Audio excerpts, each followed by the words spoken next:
2011년 US 오픈 준결승전, 페더러와 조코비치가 격돌 중이었다. 1, 2세트는 페더러가, 3, 4세트는 조코비치가 동점인 상태였다. 5세트에 들어서고 팽팽하게 가더니 조코비치의 더블 폴트를 범하며 어느새 페더러가 5대3으로 앞서고 이내 15인 상태에서 더블 매치 포인트가 된다. 서브권을 가진 페더러는 에이스 하나나 깊은 서브에 이어 포핸드로 끝을 내면 되는 아주 유리한 상황. 관중들도 거의 페더러의 승리를 즐기며 여유롭게 보고 있던 상황이었다. 조코비치는 확률적으로 어렵다고 생각했는지 아님 극복을 위한 포커페이스였는지 계속 웃는 표정을 짓고 있었다. 일부 관중들은 조코비치에게 패자를 위한 위로를 미리 보내는 듯 응원까지 해주는 분위기였다. 이때 아주 중요한 장면이 연출되는데, 페더러의 서브가 오른쪽 깊숙이 잘 들어갔지만 조코비치는 더 예리한 리턴으로 위닝샷을 만들어냈다.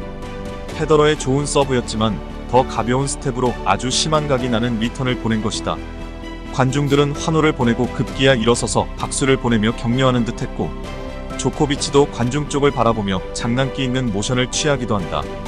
여기서 조코비치의 행동을 자세히 보면 웃는 표정에 머리를 흔들고 하늘을 보며 활짝 웃는다. 분명 조금 전까진 포커페이스로 숨어 있었다면 지금은 진정한 웃음을, 긴장하는 모습이 보이지 않았다. 문제는 페더러였다. 아직 40-30인 상황, 하지만 분위기가 달라지는 중. 페더러의 서브가 각이 없이 3개만 들어가고 3구에서 그 예리하던 포핸드가 네트에 걸려 아웃이 된다. 자세하게 보면 서브 동작이 커졌고 포핸드도 어깨에 힘이 잔뜩 들어간 모습을 볼 수 있다. 여유로움은 사라지고 조코비치보다 더 긴장하고 있다는 반증이다. 페더러가 여유를 잃은 모습들은 계속되어진다. 커진 서브 동작, 짧아진 세컨 서브, 힘겨운 숨소리, 커진 포핸드 동작, 브레이크 포인트에서 나온 에이스 서버 속도, 125mph, 평소 잘 안하던 주먹 세레머니. 하지만 두 번의 듀스 속에서 결국 더블 폴트를 범하며 5대5로 간다. 이때부터 조코비치는 페더러의 왼쪽을 집중 공략한다. 결국 왼쪽 결정골을 날리며 브레이크에 성공한다. 여기서 싱글 백핸드의 단점이 여실히 드러나는데, 사실 싱글 백핸드는 버터프라이라는 닉네임처럼 멋있는 동작이 구현된다. 각 깊은 위닝샷도 보낼 수 있다. 그런데 위기 상황과 긴장 속에서는 실수가 나올 가능성을 가지고 있다. 이유는 포핸드보다 동작이 커야 하고 그만큼 불안한 요소가 더 많다는 얘기다. 심각해진 페더러 여자친구, 다시 밝아진 조코비치의 여자친구가 번갈아가며 생중계에 잡힌다. 역전에 성공한 조코비치는 서브전 루틴을 더 오래 가져가며 서브와 랠리를 왼쪽으로 집중한다. 조코비치는 한 포인트씩 앞서가며 결국은 더블 매치 포인트에서 백핸드의 실수를 유도하며 대역전승을 거둔다. 결승에선 나달을 3대1로 승리하며 2011년 US 오픈 우승을 거머쥔다. 이 경기는 이후 페더러의 인터뷰에서 6개월간 잔상이 남아 고생했다는 말을 언급한 적이 있다. 왜 안 그렇겠는가? 다 이긴 게임을, 그것도 테니스 황제가 어이없게 진 게임이었다. 객관적인 실력에서 한참 미치라고 생각했던 사람에게 져본 적이 있나요? 개인적으로 지금도 생각나는 후회되는 게임이 있었다. 단식 게임에서 4대0으로 앞서갔지만 4대4가 되니 쫄리기 시작했고, 이겨야 한다는 강박에 잘 되던 포핸드, 특히 백핸드 실수가 연발되더니 결국 6대4로 진 게임이 지금도 잔상이 남아있다. 평소 내 미치라고 생각했던 사람에게 진 게임은 망신을 넘어 큰 후회가 남는다.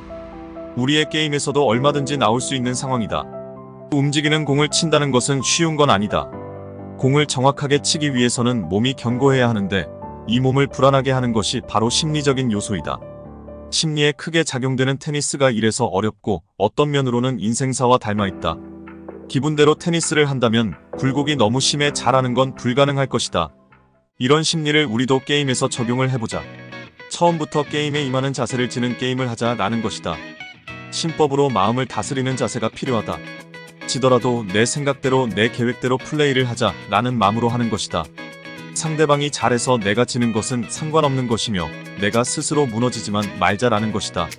마치 지고 있던 조코비치가 웃고 있는 얼굴을 유지하듯 우린 상대방 위닝샷에 크게 칭찬하며 내 맘을 정리하는 것이 좋다. 그러기 위해선 먼저 기본에 충실해야 한다. 자신의 루틴을 지키고 필수 동작들을 염두에 두며 게임에 임해야 한다. 첫 게임과 두 번째 게임까지는 최대한 부드럽게 그리고 정확한 동작을 하려고 노력하는 것이다. 그리고 상대방 왼쪽을 공략하기 위해 소위 간을 봐야 한다. 서브 시에도 천천히 왼쪽 코너로 넣고 점차적으로 강하게 왼쪽 코스로 보내기를 하는 것이다. 상대방의 왼쪽 실수가 발견되면 자신도 모르게 심리적으로 여유가 생긴다. 작은 차이가 큰 차이를 만든다는 말처럼 테니스에서도 작은 차이가 아주 크게 달라질 수 있다. 우선 3개월 목표로 심리적 지능 게임을 연습해보자. 참고로 부드럽게 그리고 정확하게 공을 치는 방법은 수건을 돌려라 영상을 참조하세요. 그럼 구독이라는 서브 날려주시고요. 디그앤디그